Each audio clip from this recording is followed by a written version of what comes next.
فعل مباشرت کے درمیان شوہر کی حرکت کے ساتھ ساتھ عورت کو بھی حرکت ضرور کرنی چاہیے۔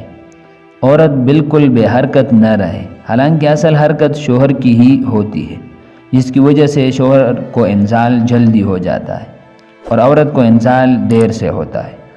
اگر عورت اپنے شوہر کی حرکت کے ساتھ ساتھ خود بھی حرکت کرے تو عورت کے انزال ہونے میں آسانی وہ جلدی ہو جائے، اور مرد اور عورت دونوں کے لیے آسانی وہ سہولت ہو جائے گی۔ خوب یاد رکھیں، فعل مباشرت کے بعد پیشاب ضرور کرنا چاہیے تاکہ اعلیٰ تناسل کی نالیوں میں کوئی منی کا ذرہ باقی نہ رہ جائے۔